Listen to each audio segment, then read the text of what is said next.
Bismillahirrahmanirrahim. Alhamdulillahi Rabbil alamin. Wassalatu wassalamu ala sayyidina Muhammadin wa ala alihi wa sahbihi ajma'in. Allahumma allimna ma yanfa'una wa anfa'na bima 'allamtana wa zidna ilman wa alhiqna bi'ibadika salihin. Assalamualaikum warahmatullahi wabarakatuh.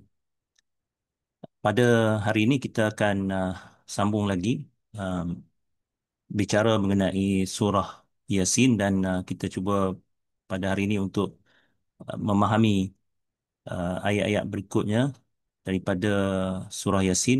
Sebelum ni kita dah sampai ke ayat 17 dan pada hari ini kita akan masuk ke ayat 18, 19 dan beberapa ayat berikutnya.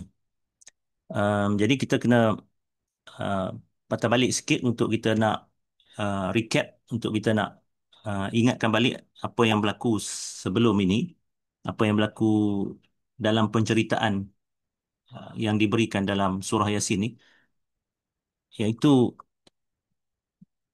Nabi kita Muhammad sallallahu alaihi wasallam diminta untuk memberi satu contoh mengenai satu kisah yang telah berlaku, satu peristiwa yang telah berlaku pada zaman silam, apabila ada sekumpulan manusia yang tinggal di satu kota ataupun satu penempatan.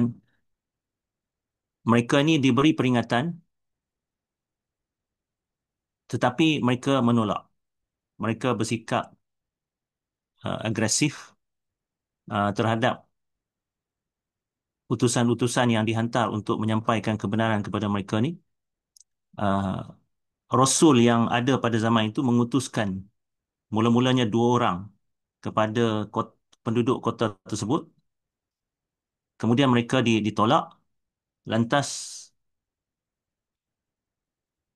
seorang lagi diutuskan, seorang lagi dihantar untuk menolong dua orang yang telah melakukan kerja-kerja awal tu. Tetapi uh, hasilnya mereka, penduduk di kota itu tetap juga menolak, penduduk di pendapatan itu tetap juga menolak apa yang disampaikan. Jadi dalam ayat Al-Quran yang dinyatakan daripada ayat 13 hingga 17 tu, Allah SWT m- menyatakan dengan ringkas apa yang berlaku. Perbualan mereka tentulah panjang. Tetapi di dalam Quran benda ni diringkaskan. Ah, Mereka menegaskan bahawa mereka bukannya manusia yang berbohong, berdusta apabila mereka mengatakan mereka menyampaikan ajaran ini adalah ajaran daripada Tuhan semesta alam. Mereka memberitahu bahawa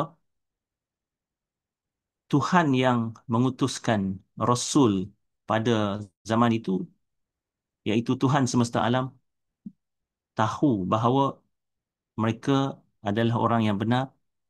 Mereka tidak berdusta atas nama Tuhan semesta alam. Dan mereka menegaskan apa pun fungsi mereka atau peranan mereka adalah menyampaikan.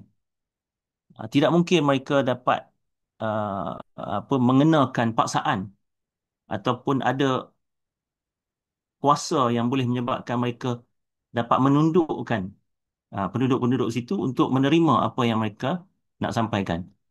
Mereka tak ada kuasa tersebut. Dan Allah SWT tak bagi kuasa tu untuk mereka buat, nak tundukkan orang dengan cara begitu, dengan cara kekasaran ataupun dengan cara paksa. Tak ada uh, cara kekerasan. Jadi mereka menegaskan wa ma alaina illal balagul mubin. Kami hanya uh, kewajipan kami tidak lain tidak bukan hanyalah memberi penyampaian yang jelas. Kami hanya bertanggungjawab untuk menyampaikan secara jelas apa yang disampaikan kepada kami, uh, bukannya untuk menundukkan kamu dengan apa-apa kekerasan atau kekasaran atau kekuasaan tertentu. Jadi masuk dekat sini, apabila itu kenyataan yang diberikan oleh utusan-utusan yang dihantar ke kota tersebut. Di sini Allah SWT menjelaskan bagaimana penduduk kota itu jawab. Jadi, kalau nak kira apa yang berlaku sebenarnya, panjanglah dia punya apa kita kata perbalahan antara mereka ataupun apa dialog yang berlaku. Ah, dialog yang berlaku tu panjang.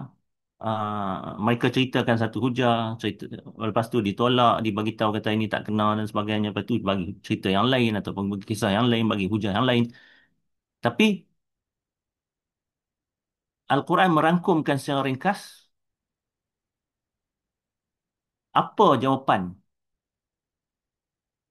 yang diberikan oleh penduduk kota tersebut, penduduk di penempatan itu. Jadi, ini ialah yang dinyatakan dalam ayat 18, 19 dan berikutnya. A'udzubillahi minasyaitonirrajim.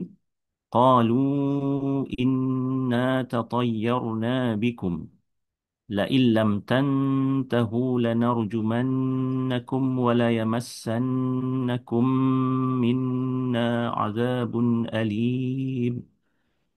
قالوا طائركم معكم أئن ذكرتم بل أنتم قوم مسرفون.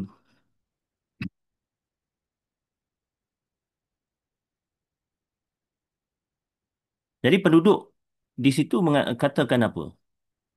Ha, dalam Al-Quran ni disebut mereka berkata. Kita ni kalau bahasa Melayu bila dah jauh sikit kita kena sebut balik siapa yang kata tu sebab kita bila mereka ni jadi timbul pula mereka mana pula. Jadi sebab tu sini saya dah jelaskan penduduk lah. Penduduk tu kata inna tatayyarna bikum. Apa maksud tatayyarna bikum ni? Kami merasa ada sial dengan adanya kamu di sini. Maknanya kami rasa nahas bila kamu ada kat sini. Maknanya kami tak rasa tenteram. Kami rasa ada sial bila kamu ada kat sini.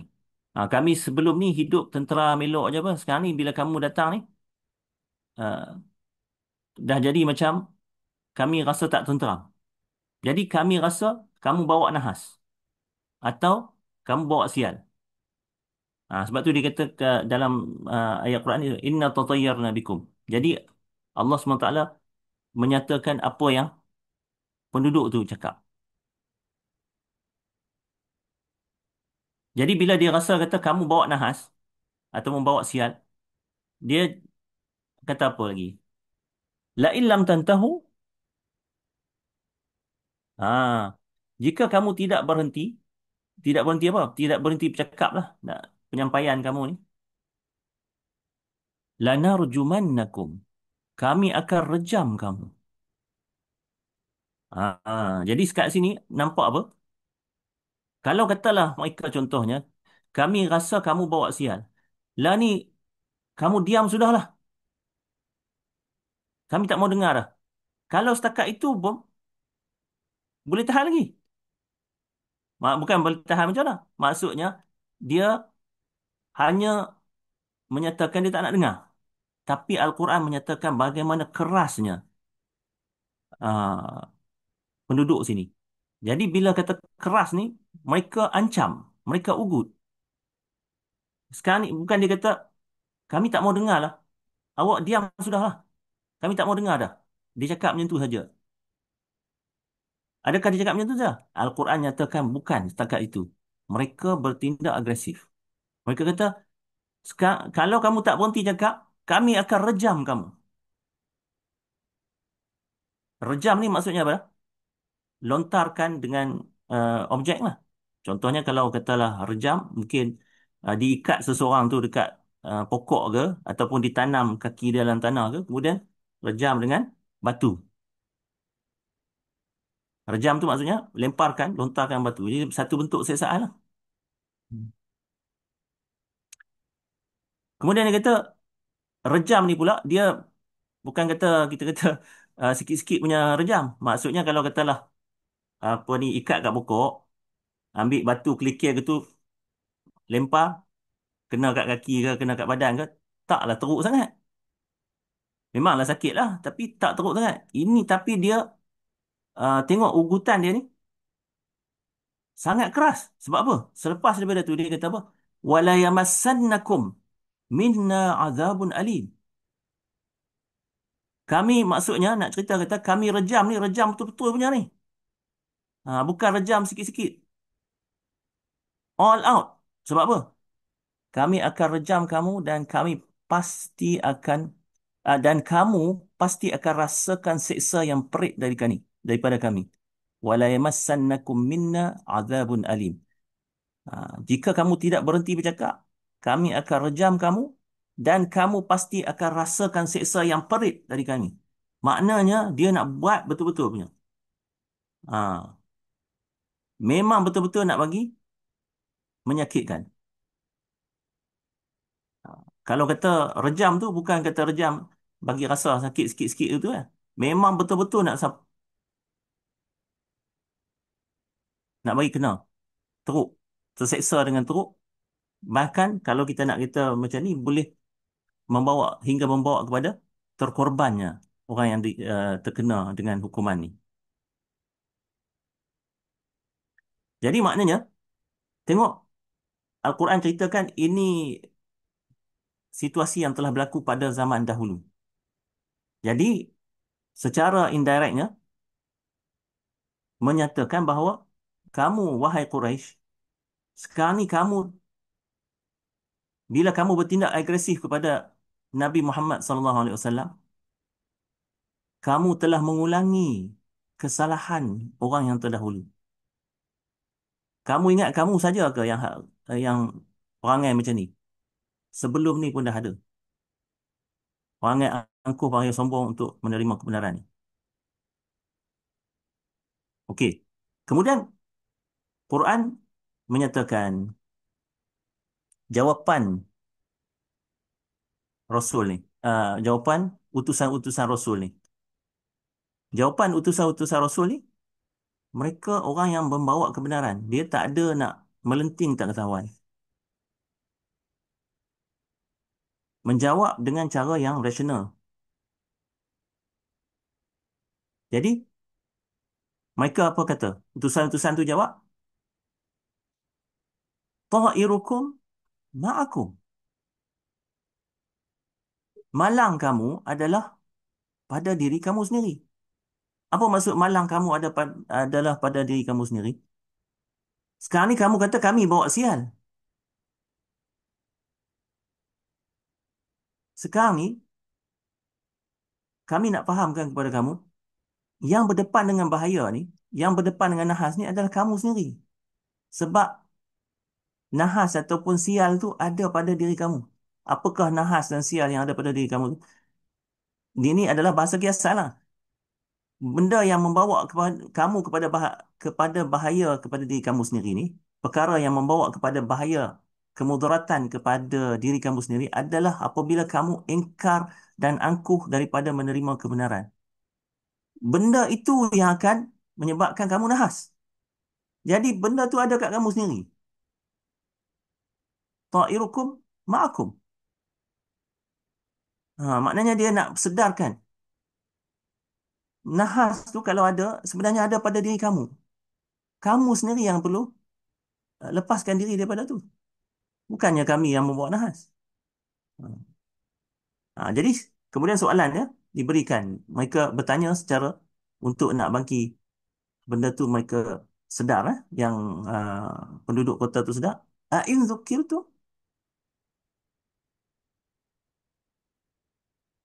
Ini ayat ni dia sebenarnya bahagian ni A'in zukir tu ni dia ada bahagian yang tidak disebut. Yang tidak disebut ni apa dia? Bahagian ni.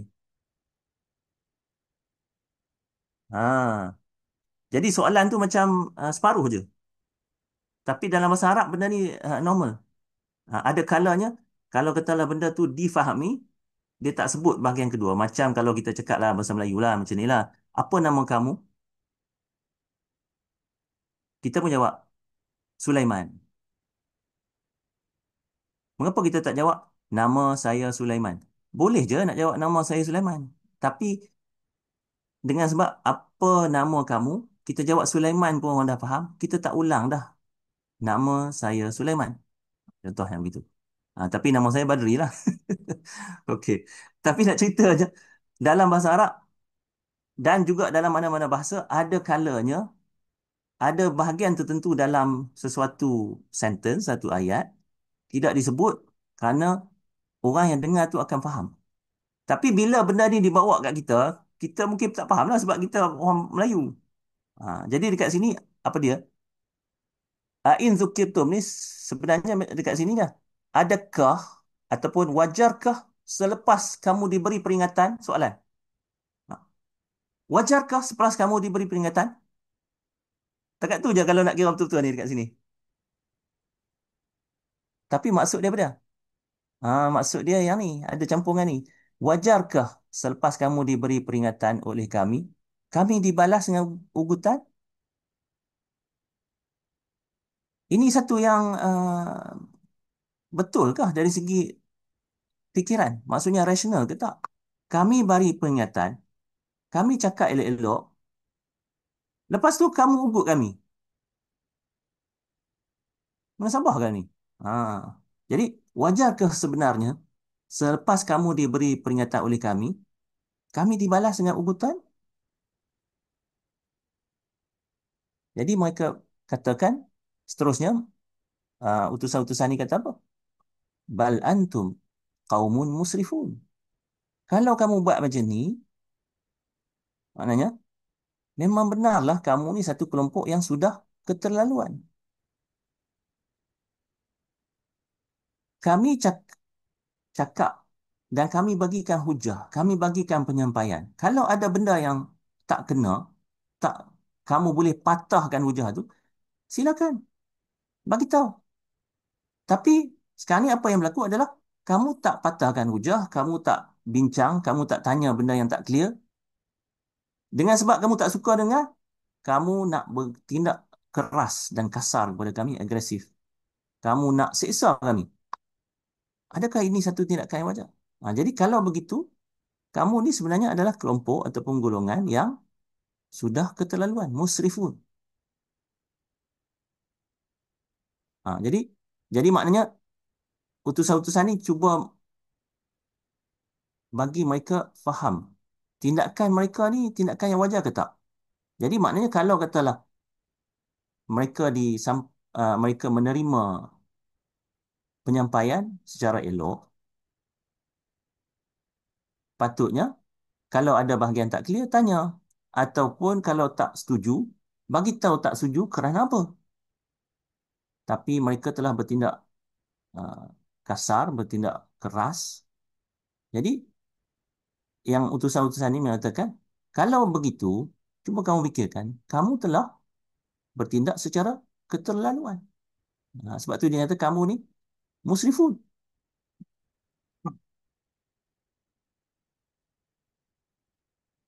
Okey, kemudian Al-Quran meneruskan penceritaan ini. وَجَاءَ مِنْ أَقْصَى الْمَدِينَةِ رَجُلٌ يَسْعَى قَالَ يَا قَوْمِ اتَّبِعُوا الْمُرْسَلِينَ اتَّبِعُوا مَنْ لَا يَسْأَلُكُمْ أَجْرًا وَهُمْ مُهْتَدُونَ. Seterusnya dan seterusnya. Jadi dalam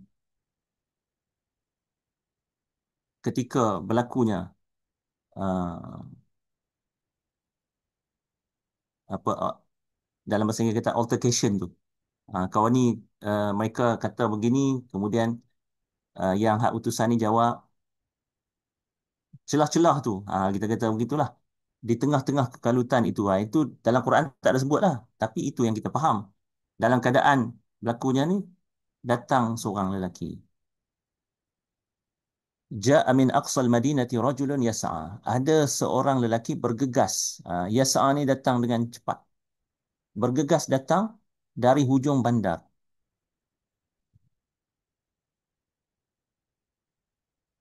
Lelaki ni, lelaki apa? Lelaki mana? Tak dicerita lagi. Lepas ni baru kita tahu.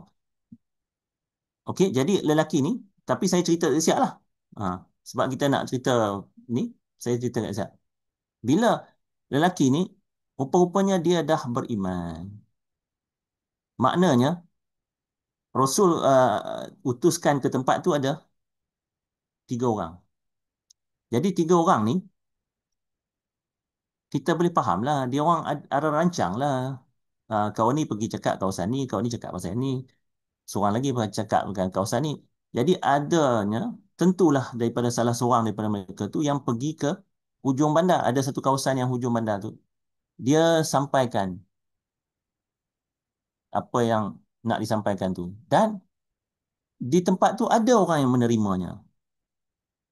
Dan salah seorang yang menerima ni adalah lelaki yang diceritakan dalam bahagian ni, dalam segmen ni, dalam Surah Yasin. Jadi bila dia dengar bahawa ada ugutan dah daripada penduduk-penduduk dekat kota tu terhadap orang yang menyampaikan ni, dia rasa benda ni tak kenal. Jadi dia bergegas datang nak cuba memberi perspektif dia. Jadi dengan sebab dia nak cuba mempertahankan kebenaran ni, Al-Quran, Allah SWT masukkan cerita dia dalam Al-Quran. Bayangkan, orang ni di dalam syurga nanti dekat manakah tempat dia di dalam syurga? Dia nak mempertahankan kebenaran tu, Allah abadikan cerita dia dalam Quran. Cuba kita bayangkan. Ha. Apa yang dia kata? Qal, ya qaumi. Ha. Dia kata, wahai kaumku,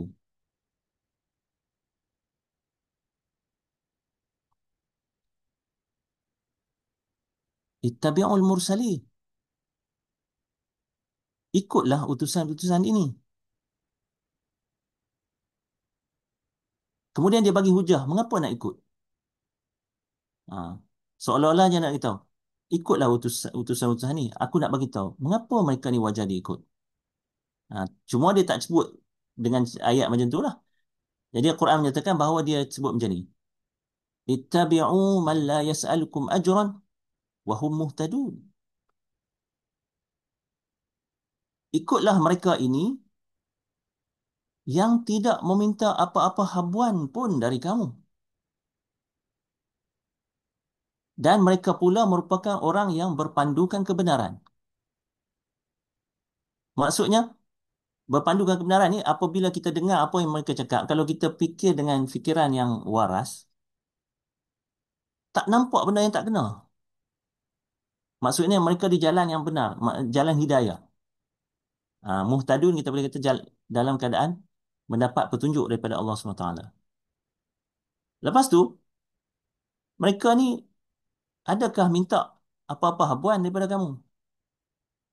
Ha, Kami dah buat baik kepada kamu, jadi kamu kena balas. Ha, Kamu kena bagi upah kepada kami. Tak ada.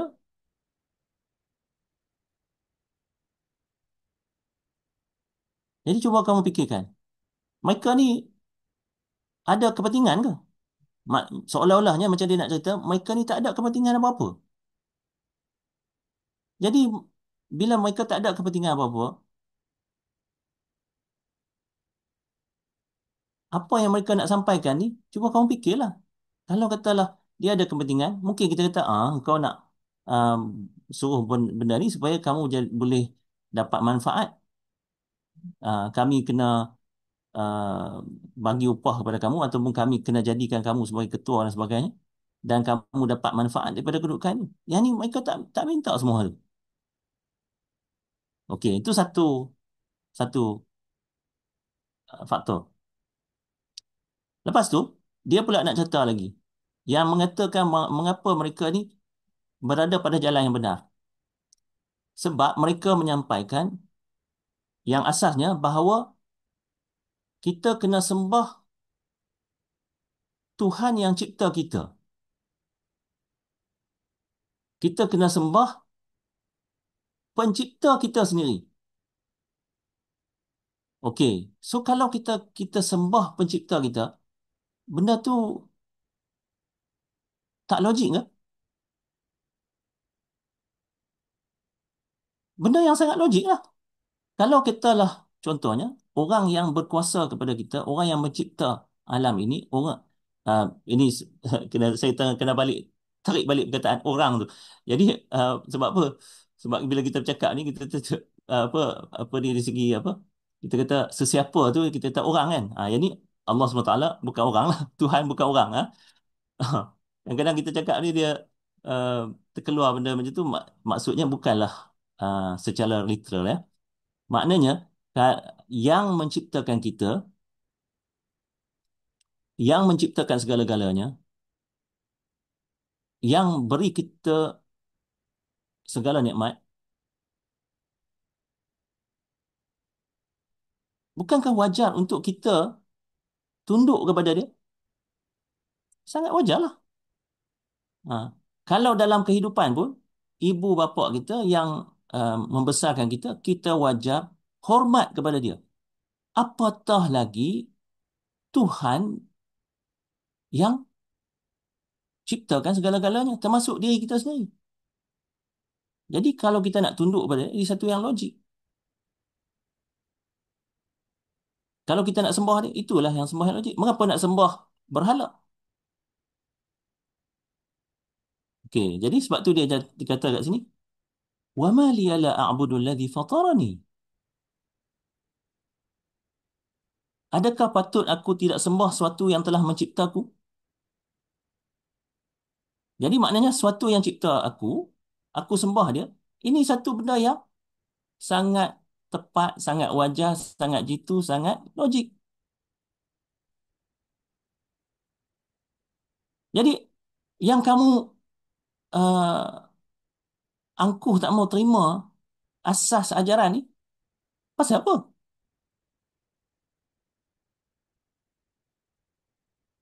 Kemudian dia tambah, wa ilaihi turja'un. Dan kamu pun akan dikembalikan kepadanya. Maksudnya kamu tak boleh lari daripada Allah SWT. Kamu tak boleh lari daripada pencipta kamu. Jadi sekarang ni, kalau katalah kamu diciptakan oleh Dia yang Maha Kuasa, kemudian kamu akan kembali kepada Dia.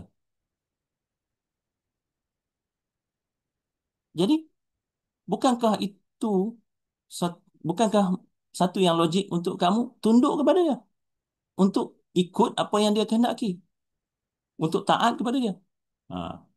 Jadi dia bagi, sebab tu dia bagi apa ni? Hujah ni. Wa ma liya la a'budu alladhi fatarani wa ilaihi turja'un. Jadi mana aku pun akan dikembalikan, kamu pun akan dikembalikan. Ha. Sebab kita semuanya datang daripada dia.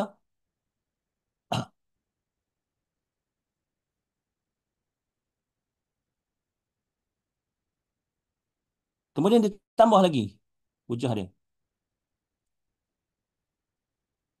A'attakhidhu min dunihi alihatan in yuridni ar-rahmanu bidurrin la tughni anni syafa'atuhum syai'an wa la yunqidhun. Yang ini saya akan cepat sebab kita dah sampai pukul 9. Adakah wajar aku memilih Tuhan-Tuhan selain daripada dia? Dia perkuatkan lagi hujah dia. Sedangkan jika Ar-Rahman menghendakiku terkena bencana,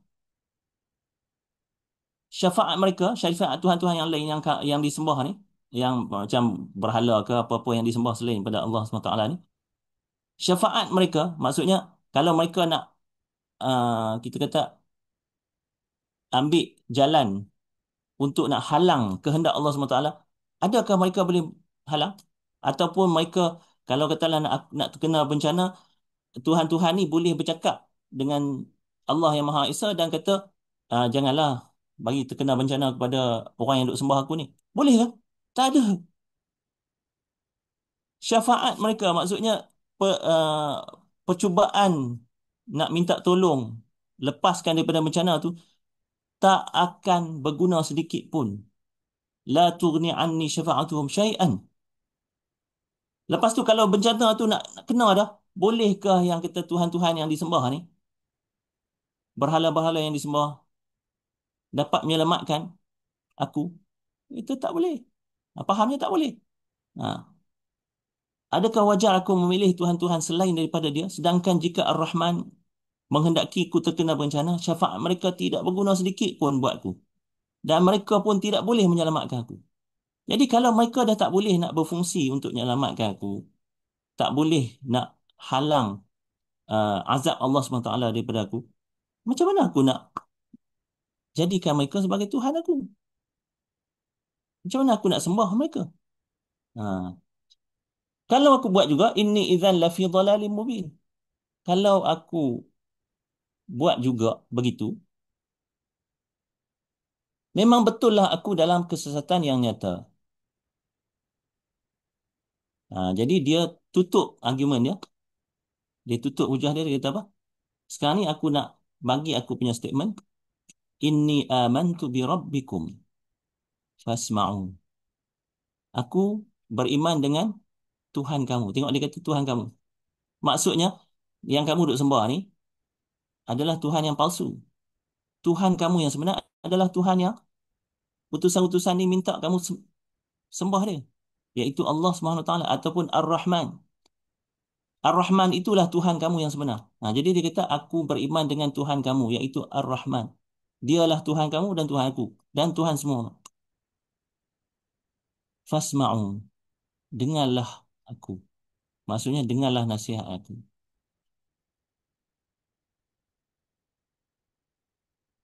Jadi, itulah dia usaha dia untuk nak bagi kaum dia sedar.